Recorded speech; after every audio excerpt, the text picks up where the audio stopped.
सच बोल रहा हूँ, मैंने नहीं मारा सर। वो सुभाष ने मारा होगा सर। ऐसा कुछ नहीं है सर, मेरा यकीन कीजिए, हमने किसी को नहीं मारा। जरूर पंकज ने मारा होगा। हम सच कह रहे हैं सर, हमने किसी को नहीं मारा सर। ये महेश है, इसने मेरे साथ धोखा किया है। पूरी बात बताइए। 5 साल पहले मैं महेश को एक नोएडा की कंपनी में मिली थी, जहां हम साथ में जॉब करते थे। उसके बाद हमारे बीच में प्यार हुआ और हमने शादी कर ली। लेकिन 3 महीना पहले ही मुझे पता चला कि वो ऑलरेडी शादीशुदा है और उसकी 2 बेटियां भी हैं। उसने मुझसे वादा किया था कि वो अपनी पहली बीवी कुसुम उसको तलाक दे देगा, लेकिन आज तक उसने उसे तलाक नहीं दिया है, ना ही कभी मुझसे इस बारे में बात करता है। फिर मैंने डिसाइड किया कि मैं मेरठ आके उसकी फैमिली से मिलूंगी और इसीलिए मैं यहाँ आई। लेकिन उसकी फैमिली ने उल्टा मुझे ही बेइज्जत किया और धक्के मार के घर से बाहर निकाला है मुझे। ये महेश कहाँ रहता है? आनंद नगर।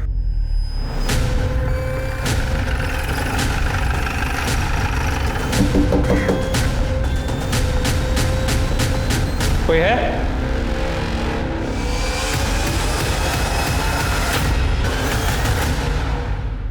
कहते हैं कि एक इंसान को उसकी बातचीत, चाल चलन, रहन सहन आदि से पहचाना जा सकता है आसानी से, लेकिन कई बार हम अपनी आसपास की घटनाओं से इतना प्रभावित हो जाते हैं कि अपना विपरीत रूप दिखाने लगते हैं। और कई बार लोग इसी रूप को असली रूप समझ बैठते हैं और ऐसी गलती कर बैठते हैं जिससे सुधार पाना मुश्किल हो जाता है। हमारा आज का एपिसोड भी ऐसे ही इंसान और उसकी पहचान की उधेड़-बुन पर आधारित है। वो 2 औरतें कौन थीं और उनका कत्ल किसने किया था, और वो औरत जो पुलिस स्टेशन में इनके लिए कंप्लेंट लिखवाने आई थी, उसका इनसे क्या वास्ता था, और क्या ये 2 औरतें गलत पहचान का शिकार हुई थी, ये जानने के लिए हमें उनके अतीत में झांकना होगा। माँ जी, वाह दीदी, आप बहुत सुंदर दिख रही हो। सच्ची बहुत सुंदर लग रही हो। सच में? किसी की नजर ना लगे तुम्हें। चीज। क्या हुआ माँ? कुछ नहीं, सोच रहे अगले महीने इस घर से विदा होकर चली जाओगी। फिर हमें भी नहीं पता हम आपके और मेघा के बिना कैसे रह पाएंगे। क्या रो रहे हो? हमें तो इस दिन का इंतजार था कि आपके सारे कपड़े हमारे हो जाएंगे। देखो माँ, हमारे कपड़े इतनी बड़ी बड़ी हो गई हो, ऐसे कौन फोटो लेता है? हम कितने बेकार दिखेंगे। इसी का तो मजा है दीदी। अभी ये देखो माँ, प्रीति तुम तो। ओहो, चीजू का फोन। अब हम उन्हें बता देंगे कि आप हमें परेशान करिए। फोन दे दो उसे। हेलो, हेलो जीजू, हेलो। माँ हम आते हैं। हेलो, देखो ना माँ। क्या कर रही हो मेघा? वो भी तो परेशान करती है ना। चली जाएगी तो रोगी उसके बिना, समझी? हाँ। अरे कहाँ जा रही हो तुम? सुधा आंटी के घर पढ़ने। कहीं नहीं जाना है तुमको, चुपचाप बैठकर पढ़ो यहीं। हम जा रहे हैं। मेघा, अरे एक फोटो भेजो ना। अरे तुम्हें देखने का मन कर रहा है मेरा। ठीक है, भेज दी। बताओ कैसी लग रही हूँ? ऐसे थोड़ी बताऊंगा, मिल के बताऊंगा। अरे अभी भेजिए ना, बताओ ना प्लीज। अरे बोला ना मिल के बताऊंगा। संदीप, घर पे बहुत सारे काम बाकी है। शॉपिंग बाकी है, पार्लर की बुकिंग बाकी है। मेरा तुमसे बहुत मिलने का मन कर रहा है। तुम कुछ भी बहाना होना बना के आ जाओ ना। ठीक है, पर आज नहीं, कल। ठीक है। वाह भैया, ये तो बहुत बढ़िया खबर है। भैया हमको भी साथ ले चलिएगा ना? हाँ हाँ, चलना चलना, जरूर चलना। अरे मेघा बेटिया, बहुत अच्छे समय पर आई हो। तुमको पता है दंगल के आयोजन में चीफ गेस्ट बन के जा रहे हैं हम।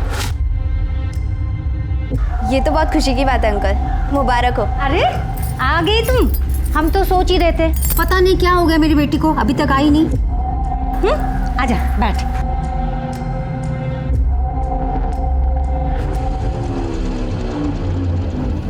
फिर से आलू की सब्जी? कोई दूसरी सब्जी बनानी नहीं आती है क्या? हमको कोई शौक नहीं आलू की सब्जी बनाने की। हाँ, घर में कोई सब्जी है नहीं और पैसा भी नहीं है हमारे पास। तुम्हें जितने मर्जी पैसे दे लो, लेकिन यही रोना रहता कि पैसा है नहीं। अच्छा, कितने पैसे देते हैं आप? 10,000? पढ़ाई लिखाई का खर्चा भी इसी पैसे में से निकालते हैं हम। हाँ तो हमारे पास नहीं है पैसे, सुन लिया? ये कहिए कि हमारे लिए नहीं है। वो नोएडा में जो रख रखी है ना सुमन, उसके लिए तो खूब पैसा है आपके पास। तमीज से बात करो, उससे हम शादी किए हैं, बीवी है हमारी। एक बीवी के होते हुए दूसरी बीवी नाजायज होती है। इतने तो पढ़े लिखे हैं आप, इतना तो जान। छोड़िए आपको, हम कह रहे हैं छोड़ो। तेरी जुबान बहुत चलने लगी है। छोड़ दीजिए, छोड़िए, बहुत चलने लगी है। छोड़िए उन्हें, छोड़िए। आप सिर्फ माँ को यहाँ पे मारने और उन्हें जलील करने के लिए आते हैं क्या? एक तो आपको बाबा कहते हो ना, शर्म आती मुझे। आप प्लीज यहाँ से चले जाइए। बहुत जुबान चल रही है तेरी। तू भी अपनी माँ के नक्शे कदम पर चल रही है क्या? अरे हमें कोई शौक नहीं है आने का। अपनी माँ से बोल के तलाक के कागजों पर दस्तखत कर दे, चले जाएंगे यहाँ से। अपने जीते जी हम तलाक नहीं देंगे। सुन लीजिए, आप आपको जो करना है कर लीजिए। तुम हाँ बेटी एक जैसे हो गए।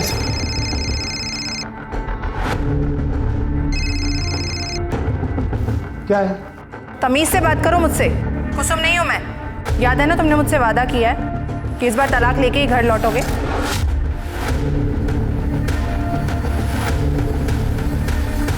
अब मेरी 4 1 2 3 नहीं। मेघा, चलो खाना तैयार है। मेघा ने खाना खा लिया, और वैसे भी जो खाना तुम उसे देती हो वो उसके हेल्थ के लिए बिल्कुल अच्छी नहीं है। हैं? क्या बोली तुम? हाँ, अब तुम हमको सिखाओगी कि बच्चा कैसे पाला जाता है? हाँ? अरे तुम्हें तो यहाँ तक भी नहीं पता कि बढ़ती बच्चे को कैसे पालना चाहिए, कैसा खाना खिलाना चाहिए। कितनी दुबली हो गई हमारी बेटी। हमारी बेटी क्या होता है? आराम से। मेघा हमारी बेटी है और हमारी ही रहेगी। और हाँ, अपनी हैसियत के हिसाब से इसकी परवरिश जैसी भी कर रहे हैं, अच्छी कर रहे हैं। आप लोगों को टेंशन लेने की कोई जरूरत नहीं है। देखा है हमने प्रीति को, इसलिए कह रहे हैं मेघा को हमें गोद लेने दो। तुम उसकी अच्छी परवरिश नहीं कर सकते हो। 15 साल से हम तुमको बोल रहे हैं। दोबारा इस घर में कदम रखा ना तो टांगे तोड़ देंगे तुम्हारी। समझी? हाँ, समझी? आराम से। बताते हैं तुमको। हाँ?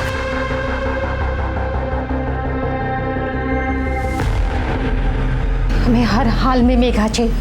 तुम चिंता मत करो, ऐसा दाव लगाएंगे कि मेघा हमारी ही होगी। जैसे जैसे शादी के दिन नजदीक आते जा रहे हैं, निखरती जा रही हो तुम। अच्छा, अरे ये झुमके तो बहुत अच्छे लग रहे हैं तुम्हारे। सच में? हाँ। माँ ने दिए। पता है संदीप, हमारी माँ ने ना बहुत स्ट्रगल किया है। मैं चाहती हूँ कि मैं उन्हें जिंदगी की वो हर खुशी दूँ जो वो डिजर्व करती है। और इसमें हम तुम्हारे साथ हैं।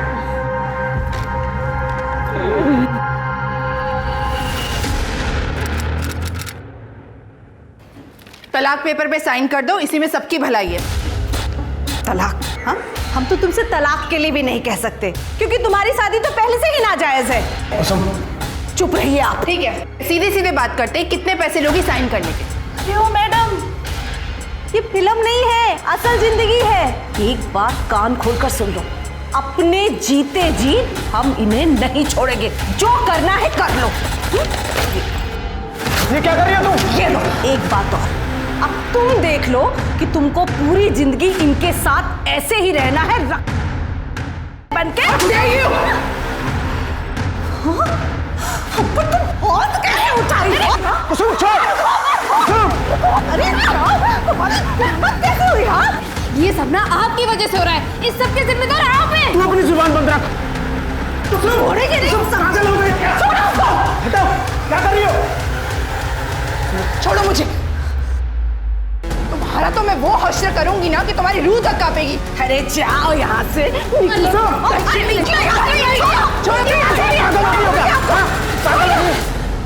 चल हट।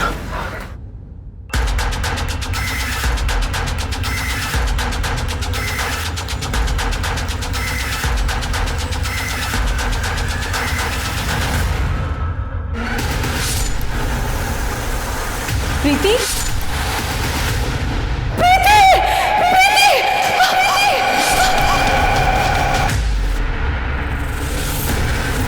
चेक करो जिंदा है क्या? सर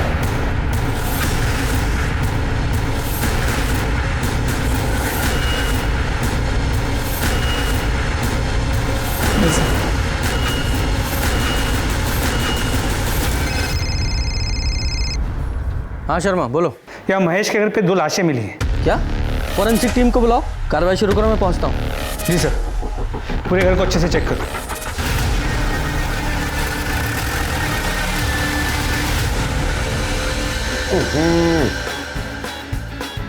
काली मिर्च के अंडे का ये मतलब थोड़ा ही ऐसा होगा कि सारी काली मिर्च एक बार में झोंक दी जाए। अरे भाई, मिर्च सिर्फ इतनी ही होनी चाहिए कि आदमी जो है 2 से 3 दर्जन अंडे एक बार में दबा के खाए और नहीं तकलीफ भी ना हो, समझे? जी भैया। सर बंद कीजिए प्लीज। क्या हो गया सर जी? आपके पड़ोसी महेश प्रजापति, उनके घर में 2 औरतों की लाश मिली है। क्या देखा?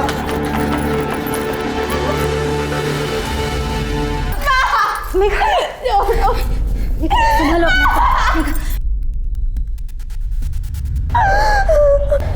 प्रीति, प्रीति, कुसुम, बेटा।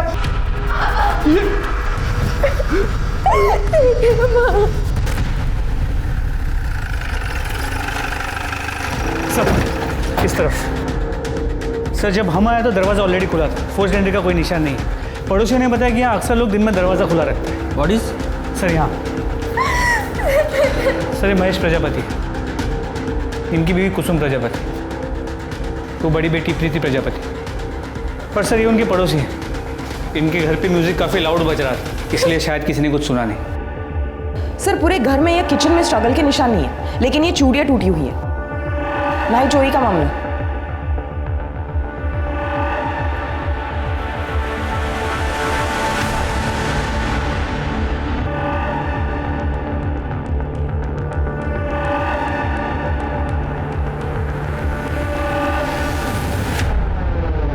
घाव से तो ऐसा नहीं लग रहा कि चाकू से मारा गया है, ऐसा लग रहा है किसी नुकीली चीज से गोदा गया है।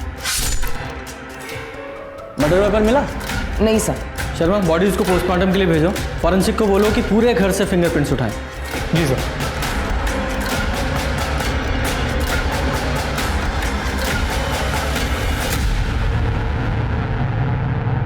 अगर घर में चोरी नहीं हुई है तो इसका मतलब ये है कि कातिल इन्हें सिर्फ मारने के मकसद से आया था।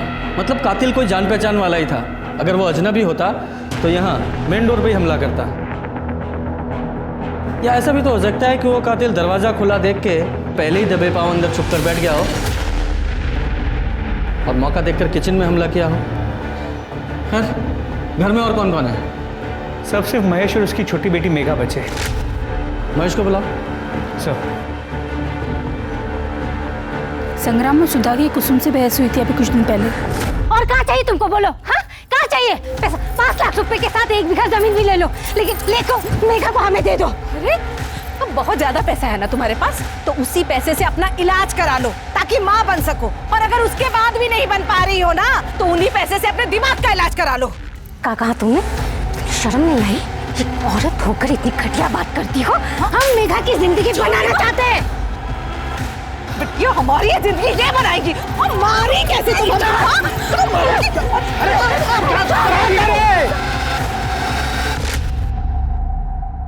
बेटा तुम्हें किसी पे शक है? कौन तुम्हारी मम्मी और बहन को मार सकता है? नहीं पता सर। अच्छा तुम कब से इनके घर पर थी? सुबह से। वो आज हमारी शादी की सालगिरह है ना, और मेघा को हम अपनी बेटी की तरह मानते हैं, इसलिए वो हमारे साथ हमारे घर पर ही थी। आज आप दोनों ने आसपास कुछ ऐसा अनयूजुअल देखा या सुना? जरा याद करके बताइएगा, क्योंकि एक छोटी सी इन्फॉर्मेशन हमारे लिए बहुत काम की हो सकती है। नहीं सर। और आप भी घर पे ही थे? नहीं सर, हम तो अखाड़े में थे जी। आपके आने से तकरीबन आधा घंटा पहले तो आए थे हम। सर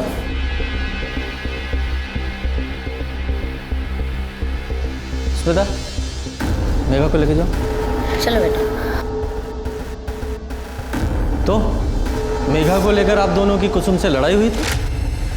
नहीं सर, वो पड़ोसियों में थोड़ी बहुत नोक-झोंक सर तो। कुसुम अब नहीं रही, उसके बारे में कुछ कहना नहीं चाहते हैं। और वैसे भी इस घर की हालत देख रहे हैं आप, मेघा की परवरिश तक ठीक से नहीं हो पा रही थी। मेघा को हम गोद लेना चाहते थे, उसे एक अच्छी जिंदगी देना चाहते थे। इसमें गलत क्या है? और रही बात लड़ाई की, लड़ाई होने का मतलब ये नहीं कि हमने उसे मारा है, यही सच है। ये आपके ऊपर है, अगर आपको मानना है तो मानो, नहीं तो शक करना तो आप लोगों की आदत है। सर ये सुधा कुछ ज़्यादा ही नहीं बोल रही है क्या? हाँ, कई लोगों की होती है फितरत इस टाइप की। लेकिन सर ऐसे सर इन्होंने सुमन के घर किसी को आते हुए देखा था। किसको आते देखा? सर महेश के भाई सुरेश को देखा था मैंने उसके घर पे जाते हुए। और वो वापस कब गया? सर पता नहीं, मैंने दोपहर में दुकान बंद की, फिर वो कब निकला मुझे पता नहीं। वो रहता कहाँ? ये पास वाले मोहल्ले में। क्या खून हो गया? क्यों? तो गया था ना सुबह कुसुम के घर, तुझे नहीं पता? हाँ हम गए थे वहाँ, लेकिन सर हमने कुछ नहीं किया है। जब हम वहाँ से निकले थे तो वो लोग बिल्कुल ठीक थे, एकदम सही सलामत। क्या तुम फिर से उससे मिलने गए थे? तुमने कसम खाई थी ना कि तुम उस कुसुम से मिलने नहीं जाओगे। कुछ पूछ रही हूँ मैं। मतलब इस आदमी का चक्कर उस कुसुम के साथ चल रहा है। अरे हमने इसे बहुत रोकने की कोशिश की, लेकिन इन्होंने हमारी कोई बात नहीं मानी। हमारे पति से ना दूर रहना, वरना हम पूरी दुनिया को बता देंगे कि इस चेहरे के पीछे ना एक गंदी औरत है। हमने तो उस कुसुम को उसके बच्चों के सामने जलील किया था। अरे इनका तो अपनी बीवी से मन भर गया है ना, तभी तो गए थे बेशर्मों की तरह उस कुसुम के पास। ये क्या हुआ है मुली में? नहीं कुछ नहीं सर। दिखाओ दिखाओ। ये चोट कैसे लगी? कांच लग गया था सर। कांच की चूड़ी है ना? नहीं सर, ऐसा कुछ नहीं है, घर पे ही। जरा से थाने लेके चलो। सर हमने कुछ नहीं किया सर। वो तो थाने चल के पता चलेगा क्या किया है। बोल। बताते सर। सर हम मानते हैं, हम भाभी से मिलने उनके घर पे गए थे दोपहर को। देखो भाभी, कुछ गलत नहीं है इसमें। नहीं, अब हम ये पाप नहीं करेंगे। ठीक है, फिर तो एक ही रास्ता बचा है हमारे पास, हमें भैया को सब बताना पड़ेगा। तुमको जो करना है करो, क्योंकि गलती तो हमसे हुई है, पर अब तुम जोर जबरदस्ती कर रहे हो हमसे। जबरदस्ती? छोड़ो।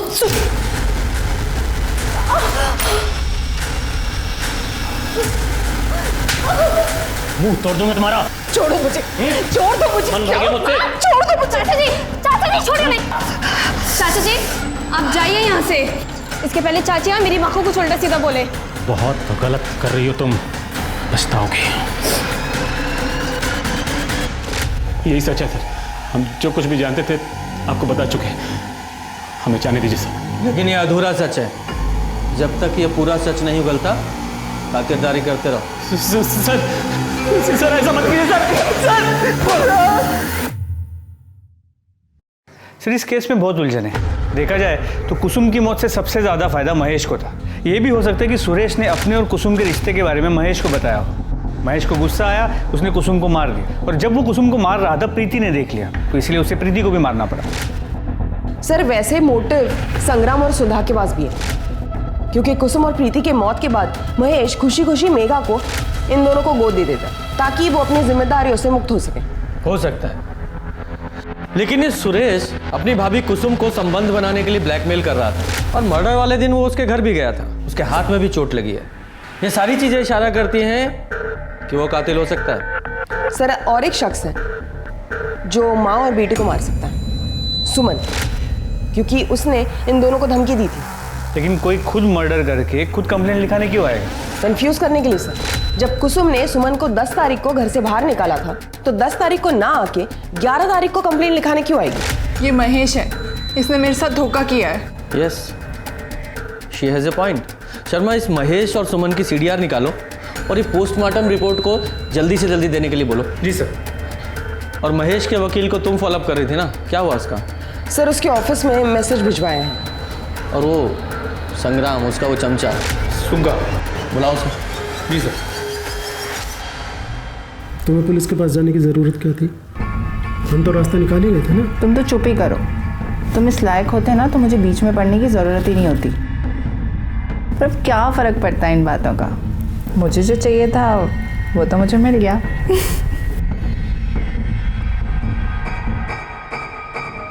हाँ तो सुग्गा। जी साहब।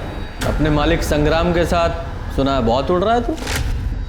नहीं साहब। देख, सच बोलेगा तो बचा रहेगा, अगर झूठ बोला पर काट देंगे तेरे। ठीक है साहब। तो ये बता, एक कुसुम और प्रीति के मर्डर में संग्राम सिंह का कितना हाथ है? साहब हमें नहीं पता साहब, लेकिन संग्राम दादा किसी का मर्डर नहीं कर सकते साहब। और सुधा? साहब वो जुबान की तेज़ हैं, लेकिन वो भी किसी को नहीं मार सकती साहब। वो तो हम पता लगा ही लेंगे किसने मारा है, लेकिन मुझे पता चला कि तूने झूठ बोला है, तेरा वो हाल करूंगा कि तू सोच नहीं सकता। सर कुसुम और प्रीति की पोस्टमार्टम रिपोर्ट। दोनों को दोपहर 3:30 से 4:30 के बीच मारा गया है। लोहे की किसी नुकीली चीज से वार किया गया। प्रीति को 5 बार तो कुसुम को 6 बार स्टैप किया गया है। और रेप? सर रेप या कोई सेक्सुअल एक्टिविटी नहीं हुई है। इसका मतलब कातिल सिर्फ और सिर्फ मारने के मकसद से आया था, और जिस तरह से मारा गया काफी गुस्से में था। लेकिन वो किसे मारने आया था, कुसुम को या प्रीति को? तो मर्डर वेपन कौन सा है? सर सीडी और लोकेशन रिपोर्ट के हिसाब से और एडवोकेट शुक्ला ने कंफर्म किया कि महेश उनसे मिलने 3 से 4 बजे के बीच गया था। सुमन और महेश के कॉल रिकॉर्ड्स, जिसमें महेश के कॉल रिकॉर्ड्स में कुछ भी सस्पिशियस नहीं मिला, लेकिन सुमन के कॉल रिकॉर्ड्स में बिहार के 2 हिस्ट्री शीटर के नंबर मिले हैं। एक है भोलू और दूसरा है साजिद। ये भोलू और साजिद दोनों की फोन लोकेशंस निकालो, देखो कहाँ है ये, और सुमन को अरेस्ट करो।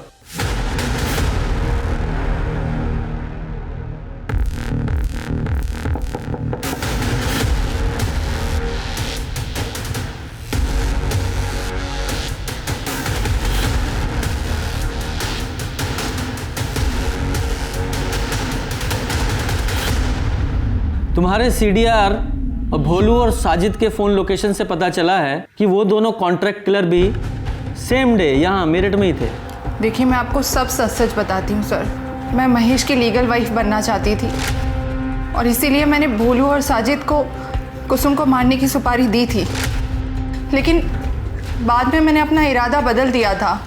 देखिए मुझे लगा कि अगर इन्वेस्टिगेशन हुआ और मैं पकड़ी गई तो पूरी ज़िंदगी मुझे जेल में रहना पड़ेगा, और मैं महेश से तो कभी मिल ही नहीं पाऊंगी। इसलिए मैंने सोचा कि मैं केस कर कर उस पर प्रेशर बनाती हूँ। मैं आपके पास पुलिस कंप्लेंट भी लिखाने आई थी, और इसके बावजूद भी अगर वो कुसुम को तलाक नहीं देता तो मैं केस वापस लेने के नाम पर नोएडा वाला घर अपने नाम करा लेती। देखिए इतना तो मेरा हक बनता है ना सर। तुम्हारा पुलिस में कंप्लेंट करना और उन कॉन्ट्रैक्ट किलर का यहाँ मेरठ में मौजूद होना, टाइमिंग इतनी अच्छी है ना कि तुम्हारी बातों पर यकीन करने का दिल ही नहीं कर रहा है। जब तक सच्चाई पता नहीं लग जाती आप कस्टडी में रहेंगी। सर मेरी बात पे यकीन कीजिए, मैंने बिल्कुल भी झूठ नहीं बोल रही हूँ सर। मैंने कुछ नहीं किया, मैंने किसी को नहीं मारा। थोड़ा सा खा ले कुछ। छोटी माँ अब सब खत्म हो गया। बेटा ऐसा नहीं बोलते, हम है ना, हम है तुम्हारे साथ। हमारे होते हुए तुम्हें किसी चीज की चिंता नहीं करनी चाहिए।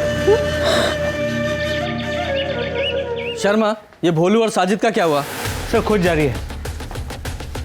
पर मुझे एक बात खटक रही है, ये सुमन के पास कुसुम को मारने का मोटिव था और उसने उन कॉन्ट्रैक्ट किलर को उसकी सुपारी भी दी थी, लेकिन ये प्रीति का क्या? उसे क्यों मारा गया? उसकी शादी होने वाली थी, कहीं ऐसा तो नहीं कि उसके किसी पुराने आशिक ने या फिर एक तरफा प्यार करने वाले ने कांड किया हो? मुमकिन है सर। प्रीति की सीडीआर और उसकी फ़ोन लोकेशंस निकालो, और हाँ उसके मंगेतर से भी बात करो सर। तब तक हम महेश और मेघा से बात करके आते। चलो। जी सर। प्रीति और उसकी माँ को कौन मार सकता है? तुम्हें किसी पे कोई शक है? कोई पुराना आशिक या कोई वन साइडेड अफेयर? सर प्रीति का मुझसे पहले कोई बॉयफ्रेंड नहीं था, और सर जहाँ तक उसकी फैमिली को जानता हूँ मैं, उनका भी कोई दुश्मन नहीं था सर। 11 तारीख को तुम कहाँ थे? जब हम इन्वेस्टिगेशन के लिए वहाँ आए थे तुम हमें मिले नहीं। सर मुझे ना देर शाम को पता चला, और जब मैं वहाँ गया तो वहाँ कोई नहीं था। हम मौका वारदात से गए थे, शहर छोड़ के नहीं। तुम चाहते तो हमें पुलिस स्टेशन आके मिल सकते थे। कुछ छुपा तो नहीं रहे हो? मैं क्या छुपाऊंगा सर, मैं तो खुद टूट चुका हूँ सर। जब तक ये केस सॉल्व नहीं होता शहर छोड़ के मत जाना। सर हमें इस बारे में कोई जानकारी नहीं है। हम ज़्यादातर समय नोएडा में ही रहते हैं। और आपको कुछ पता है बेटा? नहीं सर, हमें भी नहीं पता। प्रीति दीदी माँ से ही अपनी बातें शेयर करती थी, और हमारी इस बारे में कोई बात नहीं हुई है। कोई और ऐसा हो जो मेघा मेघा चल, तेरे लिए हलवा बनाया है। माफ़ कीजिएगा सर, इसके एग्ज़ाम से उसे पढ़ना भी है। चल चल जा बेटा। ठंडा हो जाएगा तो तुझे बिल्कुल पसंद नहीं। जी ये सुधा जी है, हमारी पड़ोसी, मेघा का बेटी की तरह ख्याल रखती है। सर मुझे लगता है सुधा के हाथों ही मर्डर हुए होंगे। देखा ना आपने, जैसे ही हम पहुंचे वो भी आ गई। उस दिन भी उसने जानबूझकर मेघा को अपने घर पे रखा ताकि वो प्रीति और कुसुम को मार सके। पूजा एक काम करो, अपने कांस्टेबल को सिविल यूनिफॉर्म में इस मोहल्ले पे निगरानी पे लगा दो। जैसे ही कुछ अनयूजुअल दिखा उठाएंगे इनको। सर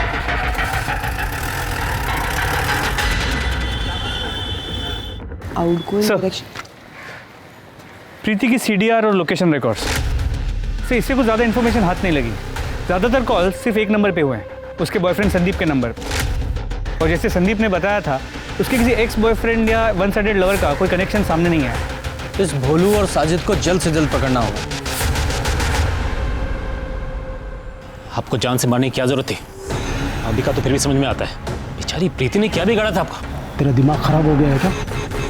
मैं उन्हें क्यों मारूंगा भला? तू तो बहुत शरीफ है ना, जो अपने भाई की गैर मौजूदगी में अपनी भाभी के साथ गुलछर्रे उड़ाता था, और जब दिल भर गया तो उसका खून कर दिया। लेकिन मेरी बच्ची ने क्या बिगाड़ा था तेरा? उसे क्यों मारा तूने? मैंने किसी को नहीं मारा है। पुलिस के पास संदिग्धों की फहरिस्त बहुत लंबी थी। महेश कुसुम से हर हाल में पीछा छुड़ाना चाहता था और वहीं सुरेश, उसका कुसुम से नाजायज रिश्ता चल रहा था और वो मौकाए वारदात पर गया भी था। संग्राम सुधा मेघा को 15 सालों से हासिल करना चाहते थे, लेकिन कुसुम उनके रास्ते का सबसे बड़ा रोड़ा थी। वहीं सुमन, उसने बिहार से 2 हिस्ट्री शीटर्स को बुलाया था इस हत्या को अंजाम देने के लिए, और मेरठ में वो हत्या के दिन मौजूद भी थे। इतने सारे लोगों के पास हत्या करने की वजह तो थी, लेकिन पुलिस को सुमन के अलावा किसी के भी खिलाफ सबूत नहीं मिला। सुमन ने ये तो माना कि उसने भोलू और साजिद को हत्या करने के लिए बुलाया था, लेकिन उसका ये भी कहना था कि एंड मोमेंट पे उसने हत्या करने से मना कर दिया था। लेकिन ये बात पुलिस को हजम नहीं हो रही थी, इसलिए वो भोलू और साजिद को ढूंढने में लग गए। लेकिन इस बीच पुलिस के हाथ कुछ ऐसा लगा जिसने इन्वेस्टिगेशन की दिशा ही बदल दी। सर देखिए क्या मिला है। ये तो प्रीति है। जी सर, लड़कों के चेहरे क्लियर नहीं है, मगर प्रीति का चेहरा क्लियर है, और उसे देख के लगता नहीं है कि जो कुछ भी उसके साथ हो रहा है उसके मर्जी के खिलाफ हो रहा है।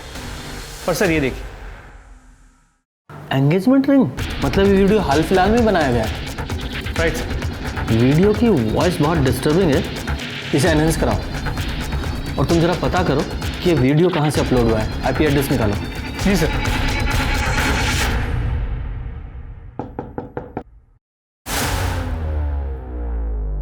जी बोलिए। पंकज यहीं रहता है? हाँ, मैं पंकज की मम्मी हूँ। जरा बुलाइए उसे। वो तो अपने दोस्तों के साथ दिल्ली गया हुआ है। कब गया? ये कुछ 11 अक्टूबर को। आपके बेटे ने एक लड़की का अश्लील वीडियो अपलोड किया है। क्या? ऐसा नहीं हो सकता। कंप्यूटर जब्त कर लो, और जिन दोस्तों के साथ तो दिल्ली के उनकी डिटेल्स दीजिए मुझे। सर, पंकज के कंप्यूटर में कोई और अश्लील वीडियो नहीं मिला, और उसका फ़ोन अभी भी स्विच ऑफ है। यानी कि उसे पता था कि हम उस तक पहुंचने की कोशिश जरूर करेंगे, इसीलिए सब कुछ डिलीट किया और गायब हो गया। तोड़ो उसे। सर, हमने उस अश्लील क्लिप के ऑडियो को एनहांस किया, ये सुनिए। यार ये संदीप बार बार कॉल क्यों कर रहा है? संदीप सर, मेरी बात तो सुन लीजिए सर एक बार प्लीज। अरे मैंने नहीं मारा सर उसे, सच बोल रहा हूँ, मैंने नहीं मारा सर। वो सुभाष ने मारा होगा सर। कौन सुभाष? सुभाष पांडे सर, सुभाष पांडे दोस्त है सर मेरा। अभी कुछ दिन पहले सर 1 लाख रुपए उधार लिए थे उससे, और टाइम पे वापस नहीं दे पाया सर मैं। तो फिर सर वो सुभाष ने ना एक प्लान बनाया सर, और जब मैं प्रीति के साथ सर पार्क में बैठा था ना सर, तो वो वहाँ आया सर। फिर आज फिल्म देखने चलो। चलते हैं ना, काफी दिन हो गए। चलो रास लीला करने के लिए यहाँ तेरे पास पैसे हैं, और हमारा पैसा चुकाने के लिए तेरे पास पैसे नहीं है। भाई हम तुम्हारा पैसा लौटा देंगे, बता रहे हैं हम। कुछ दिन का मोहलत दे दो। भाई मेरी बात भाई मेरी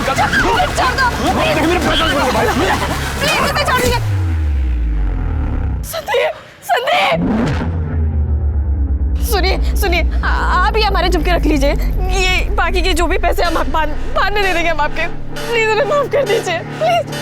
संदीप संदीप तुझसे तो मुझे कुछ और ही चाहिए। नहीं नहीं नहीं छोड़ो मुझे, छोड़ो मुझे, नहीं छोड़ो, नहीं। सर मुझे लगा इसके बाद ये चैप्टर यहीं खत्म हो जाएगा, पर ये सुभाष का एक दिन वापस से फोन आया मेरे पास। उसने मुझे बताया कि सर सुभाष का और प्रीति का इसके किसी दोस्त पंकज ने एक वीडियो बना लिया है और अब ये पंकज प्रीति का फायदा उठाना चाहता है, नहीं तो वो वीडियो वायरल कर देगा वो। सर मैंने उसे मना किया कि भाई मत करिए सब, लेकिन उसने उसके बाद सर फिर मुझे पैसों का लालच दिया सर, तो फिर मैंने प्रीति से बात की सर। अरे हमसे नहीं हो पाएगा, ऐसा लग रहा है कि हम अपनी जान दे दे। हम समझते हैं तुम्हारी हालत, पर तुम सोचो ना, अगर वीडियो रिलीज हो गया तो अपनी माँ और बहन के बारे में सोचा तुमने? वो तो जीते जी मर जाएंगे ना।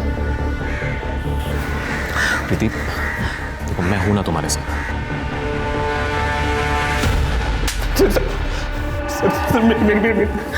शर्म नहीं आई तुझे अपनी ही मंगेतर के साथ इतना घिनौना काम करते हुए? सच तो यह है तू उससे शादी ही नहीं करना चाहता था, इसलिए उसे मार दिया। प्रीति को मारते हुए तुझे उसकी माँ कुसुम ने देख लिया तो तूने उसे भी मार दिया। सर मैंने नहीं मारा सर किसी को, मैं कितनी बार बताऊं सर, जो सस्ता बोल दिया आपको सर। हमने कुछ नहीं किया सर। सर संदीप मेरे पैसे नहीं लौटा रहा था, तो हमने संदीप से पैसे के बदले प्रीति के साथ एंजॉय करने की बात कही और वो मान भी गया, लेकिन तभी पंकज ने वीडियो बना लिया और उसके बाद प्रीति हम दोनों को एक साथ देखकर शॉक हो गई थी। ये सब तुम्हारा प्लान था ना? देखो ऐसा है, संदीप को पता चलेगा तो तुम्हें छोड़ेगा नहीं। ये सब उसी का किया हुआ प्लान था। पहली बार बेहोश नहीं हुआ था, बेहोशी का नाटक कर रहा था। नहीं नहीं नहीं, तुम झूठ बोल रहे हो। ये सुनो, देख मैं ना बेहोशी का नाटक करूंगा और तू अपना काम कर लियो, इसके बाद तेरा मेरा 1 लाख का हिसाब बराबर। तो तूने उसे इसलिए मार दिया कि अब वो तेरे हिसाब से नहीं चल रही थी, या फिर इसलिए कि वो हमारे पास आने का सोच रही थी? ऐसा कुछ नहीं है सर, मेरा यकीन कीजिए, हमने किसी को नहीं मारा। जरूर पंकज ने मारा होगा, वो बहुत सनकी आदमी है सर। तोड़ते रहो इसे। हमने कुछ नहीं किया सर। ये संदीप और सुभाष दोनों को कस्टडी में रखो और दोनों की कॉल लोकेशंस और फोन लोकेशंस निकालो। कुसुम के घर में जो फिंगरप्रिंट्स मिले हैं वो इन दोनों के फिंगरप्रिंट से मैच करा के देखो। और ये पंकज, उसका कुछ पता चला? सर उसका लोकेशन ट्रेस हो गया, उसने कल अपना फ़ोन ऑन किया था, वो दिल्ली में नहीं मुंबई में। लोकल पुलिस को कांटेक्ट किया है, होपफुली जल्दी पकड़ लेंगे। वेरी गुड शर्मा, एक बार ये पंकज हाथ में आ गया ना तो सच्चाई तक पहुंच सकते हैं। भरोसा और समर्पण किसी भी रिश्ते की नींव होते हैं। प्रीति संदीप के लिए समर्पित थी, लेकिन संदीप ने प्रीति के भरोसे का फायदा उठाया और उसे घिनौने दलदल में धकेल दिया। सो पुलिस की फहरिस्त में प्रीति का मंगेतर संदीप, उसका दोस्त सुभाष और पंकज का नाम जुड़ चुका था। संदीप और सुभाष तो गिरफ्तार हो चुके थे, पुलिस उनसे सच उगलवाने में लगी थी, लेकिन पंकज अभी तक पुलिस की गिरफ्त से बाहर था। लेकिन एक कामयाबी पुलिस के हाथ लगी, उनके हाथ भोलू और साजिद लग गए। सुमन ने कबूल किया है कि उसने तुम दोनों को कुसुम को मारने की सुपारी दी थी और तुम दोनों ने कुसुम और प्रीति दोनों को मार दिया। नहीं साहब, हमने मारा नहीं साहब, वो औरत झूठ बोल रही है साहब। फिलहाल तो हमें कुसुम को मारने की सुपारी मिली थी साहब, फिर मैडम ने यह भी कहा था कि कॉन्ट्रैक्ट कैंसिल कर दो, लेकिन हमने पहले ही बताया था हमारे धंधे में पैसे वापस नहीं होते, तो उन्होंने हमें पैसे दे दिए साहब। कहानी अच्छी है तुम्हारी, चलो देखते हैं कि थोड़ी और मार खाने के बाद तुम्हारी सच्चाई बदलती है वही रहती है। थोड़ा जरा साहब नहीं साहब, साहब सुनो साहब, साहब साहब नहीं साहब।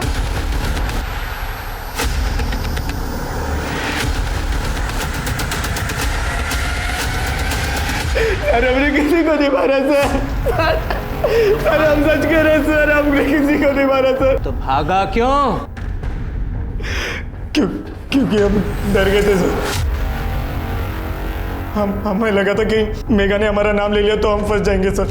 मेघा तेरा नाम क्यों लगी? क्योंकि हमने उसके साथ बदतमीजी की थी। कब? सर 11 अक्टूबर को। देखो, इस जंजाल से निकलने का तुम्हारे पास एक ही तरीका है, तुम्हारी छोटी बहन मेघा, उससे हमें एक बार मिलवा दो। हमारी बहन के नजदीक भी मत जाना, क्योंकि अगर तुमने ऐसा किया ना तो इस बार हम पक्का पुलिस के पास चले जाएंगे। समझे तुम? इसलिए गुस्से में आके हमने प्रीति का MMS अपलोड कर दिया सर। और फिर हाथ मत लगाओ, अगली बार परेशान करने की कोशिश की ना तो हम पुलिस में कंप्लेंट कर देंगे।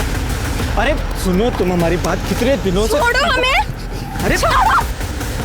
हम डर गए थे सर, हमें लगा मेघा ने अगर घर वालों को या आपको हमारे बारे में बता दिया तो इसलिए हम घर छोड़ के भाग गए थे सर। लेकिन हमने किसी को मारा नहीं है सर। इससे सब पूरा सच उगलवाओ।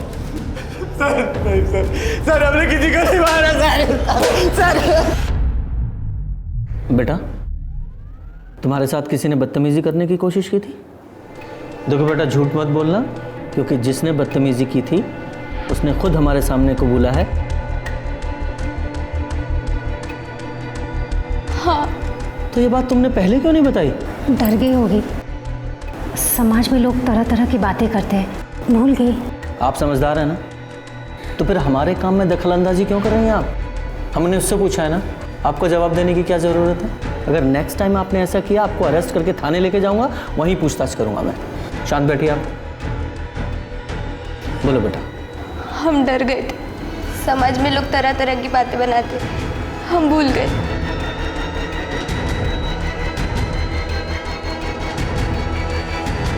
तो मुझे लगता है कि मेघा बहुत कुछ जानती है, सुधा के डर से हमें बता नहीं रही। सर, इसके पहले भी हम मेघा से बात करने गए थे, लेकिन सुधा ने पढ़ाई का बहाना बना के मेघा को अंदर लेके गई थी। हेलो, ठीक है सर। सुभाष, संदीप, पंकज, भोलू, साजिद, किसी के भी फिंगरप्रिंट्स मैच नहीं हो। अगर इनमें से किसी ने नहीं मारा तो फिर और कौन हो सकता है? राम राम संग्राम। अरे राम राम चाचा जी, राम राम राम राम। भाई क्या बात है, आजकल अखाड़े नहीं जा रहे हो? चाचा जी क्या बताएं, ससुरा घुटने में थोड़ी चोट लगी हुई है, इसलिए 10-12 दिनों से अखाड़े जा नहीं पा रहे, लेकिन जल्दी जाना शुरू करेंगे अखाड़े।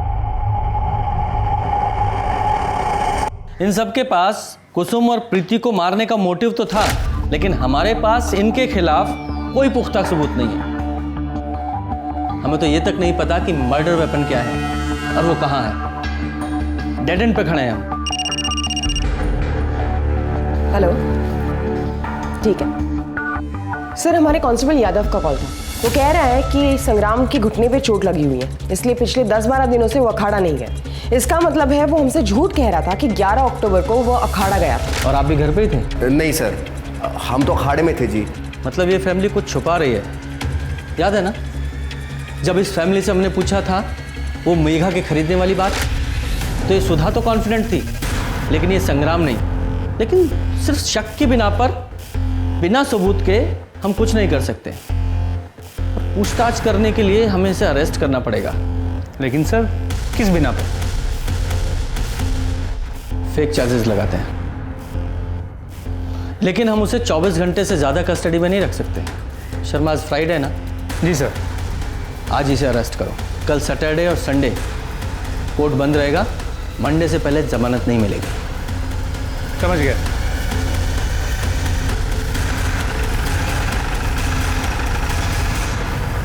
संग्राम जी, सुना है आप नशा करते हैं, घर में नशे का सामान भी रखते हैं। नहीं सर, ऐसा कुछ भी नहीं है, ये सब गलत है। बड़े अंडे खाए जा रहे हैं। सुना है नशा करने वालों को भूख बहुत लगती है। ये खुराक है हमारी सर। घर की तलाशी लो। अरे अरे रुकिए आप ऐसे कैसे जा सकते हैं? घर का कोना कोना चेक करिए जल्दी।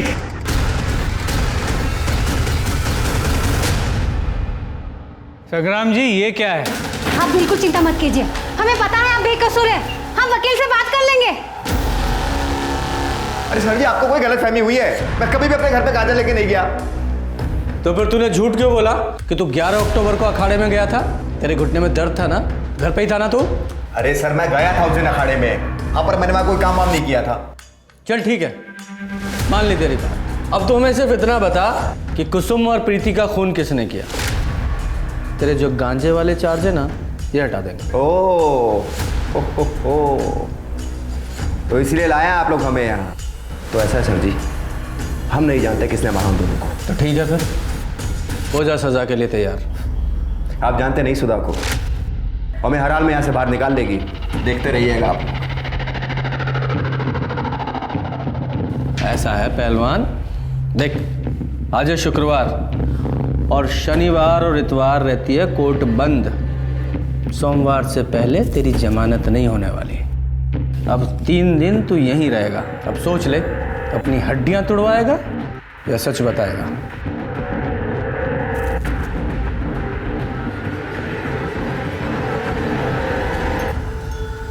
सर लगता नहीं कि ये संग्राम इतनी आसानी से टूटेगा। और इसे तोड़ने का कोई तरीका तो खोजना पड़ेगा ना। सर मैंने एक चीज़ ऑब्जर्व की, जब जब हम संग्राम से मिलने जाते हैं या तो वो खाता होता है या उसके पास खाने का बहुत सारा सामान पड़ा होता है। तो पहलवान लोग तो ऐसे ही होते हैं। हाँ, लेकिन शर्मा इसका मतलब ये भी है कि उसे दिन में कई बार खाने की आदत है, और आदमी की आदत ही उसकी कमज़ोरी होती है, और हमें उसकी इस कमज़ोरी का ही फ़ायदा उठाना है और उसे हथियार बनाना है। इस संग्राम का खाना बंद कर दो, भूखा रहेगा, अपने आप टूटेगा और सारी सच्चाई उगलेगा। सर अब तक मुंह नहीं खोल रहा। तो क्या करें, कोई इलाज ढूंढना पड़ेगा इसका, अदरवाइज। संग्राम जी के लिए खाना लाए। क्या हम अपने पति से मिल सकते हैं? जी नहीं, आप उनसे नहीं मिल सकती। टिफिन यहीं छोड़ दीजिए, हम दे देंगे। सर आपके हाथ में तो अधिकार है उन्हें बेल पे छोड़ने के लिए, तो फिर किस लिए उन्हें परेशान कर रहे हैं? हम परेशान नहीं कर रहे हैं, और ना ही बेल पे छोड़ने का अधिकार हमारे पास है, वो कोर्ट के पास है। उन्हें बेल वहीं से मिलेगी। लेकिन सर मंडे तक हम कुछ नहीं कर सकते। देखिए, वो तो हम भी कुछ नहीं कर सकते, सॉरी। आप जाइए, टिफिन दे देंगे। हाँ पूजा, जरा वो CDR की फाइल निकाल। आ जाओ भाई शर्मा। पूजा, आज खाना यहीं खाते हैं, यहीं मंगा ले। जी सर। गुप्ता, खाना यही लेके आओ। सर बहुत दिनों बाद घर का खाना। वाह। स्मिता जी प्लेट्स। हाँ ये भी है। क्या है? एक मिनट, ये तो हमारे घर का टिफिन है ना? Chicken lollipop. अरे वाह, अंडे। वाह, पुलाव तो बहुत टेस्टी लग रहा है। खुशबू देखिए। अरे खाना हमारे घर से आया है, हमारे लिए। लेकिन खा तो हम रहे हैं। हाँ तुम भी खा सकते हो, सिर्फ ये बता दो खून किसने किए? पुलाव ना पुलाव। वाह, इसमें भरपूर प्रोटीन।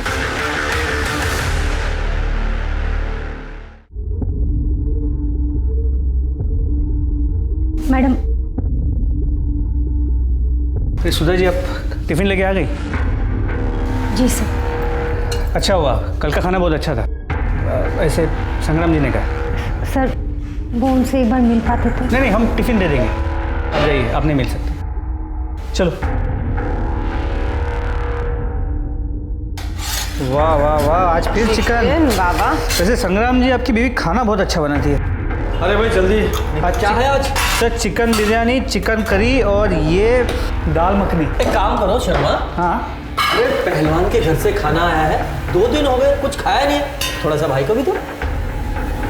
ये लो पहलवान, खा लो, घर का खाना है। बस इतना सा? अरे नहीं खाना मैं। सर लगता नहीं कि संग्राम कुछ बताने वाला है, या फिर ये भी मुमकिन है उसे सच में कुछ पता ना हो। सिर्फ आज रात का डिनर बचा है। कल सुबह नाश्ते के साथ सुधा बेल के पेपर्स भी ले आएगी। शर्मा, एक आखिरी दाव चल के देखें? चलो।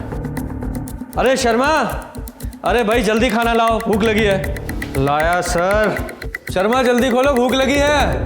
सर आज फिर से चिकन। आहा बिरयानी, वाह। खुशबू तो बहुत अच्छी आ रही है। हाँ पहलवान, ये लीजिए। खाओगे? बहुत अच्छा है। सर जी, हम आपको सब कुछ सच से बता देंगे, लेकिन पहले हमें पूरा टिफिन दीजिए खाने के लिए। पहले स्टेटमेंट, फिर खाना। खत्म करो। अच्छा ठीक है, ठीक है, ठीक है, हम आपको सब कुछ सच से बताते हैं। देखिए, हमें सच में नहीं पता कि कुसुम जी और प्रीति को किसने मारा, पर हाँ, सुधा ने हमें सुवा दिया था छुपाने के लिए। हमने उसे मिट्टी में गाड़ दिया। अब खाना दीजिए फटाफट। चलो।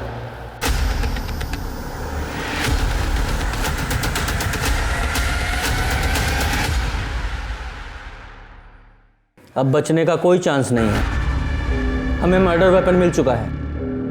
अब बहुत जल्द ही फॉरेंसिक को उस पर से फिंगरप्रिंट्स भी मिल जाएंगे। सर हमने कुछ नहीं किया। हमने मारा है उन दोनों को। हमारी माँ बिल्कुल अच्छी नहीं थी। उनका सुरेश चाचा के साथ नाजायज संबंध था। जब बाबा घर पे नहीं होते थे तो सुरेश चाचा, बाबा ने हमें बताया था कि वो इसीलिए माँ से तलाक लेना चाहते हैं और हमें सुधा आंटी के घर बहुत अच्छा लगता था, इसलिए हम वहीं रहते थे। फिर अचानक पंकज ने हमारा पीछा करना शुरू किया।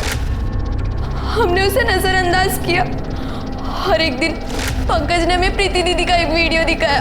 पंकज ने कहा कि दीदी ने वो काम पे पैसे लिए थे। हमारा खून खौल गया। और अरे क्या हुआ, कुछ चाहिए तुम्हें? हमने तुम्हारा वीडियो देखा। किसने भेजा तुम्हें? उससे क्या फर्क पड़ता है, उस वीडियो में आप ही हो ना। देख मेघा, जैसा तुम समझ रही हो ना वैसा कुछ भी नहीं है। तुम्हें नहीं पता कि हमारे साथ क्या क्या हुआ है। दीदी आप उस वीडियो में अपनी मर्जी से थी और तो आपने उस वीडियो के पैसे लिए। शी दीदी, हमें ना आप पे शर्म आती है। आप भी हमारी माँ की तरह कैरेक्टरलेस बन गई है। मेघा, तुम्हारी इतनी हिम्मत कैसे हुई माँ के बारे में ऐसा बोलने की? आइंदा माँ के बारे में ऐसा मत बोलना, नहीं तो हम तुम्हारा मुंह तोड़ देंगे।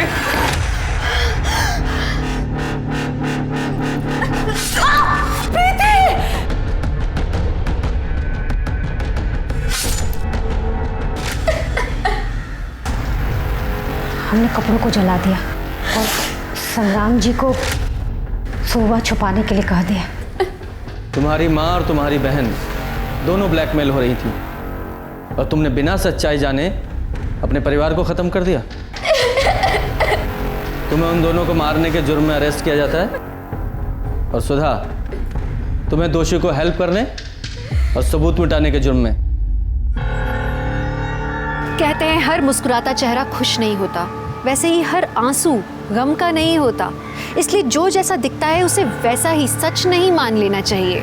जैसे मेघा को अपनी माँ और बहन का असली रूप समझ में नहीं आया और जो रूप सामने आया उसने उसे ही सही समझकर अपनी माँ और बहन की खुद हत्या कर दी। हमारे समाज ने लोगों को समझने के लिए कुछ पैमाने सेट किए हुए हैं, लेकिन ये तो ज़रूरी नहीं कि हर पैमाना पत्थर की लकीर हो। इसलिए बहुत ज़रूरी है कि सबको अच्छे से समझें, परखें, उसके बाद निष्कर्ष पर उतरें। और जब बात न्याय जैसी बड़ी चीज़ की हो तो न्याय तो कानून के हाथ में ही छोड़ देना चाहिए। तो आप सतर्क रहें, सुरक्षित रहें। इसी आशा के साथ मैं दिव्यांका त्रिपाठी दहिया लेती हूँ आपसे विदा। फिर मिलूंगी एक नए केस के साथ। जय हिंद।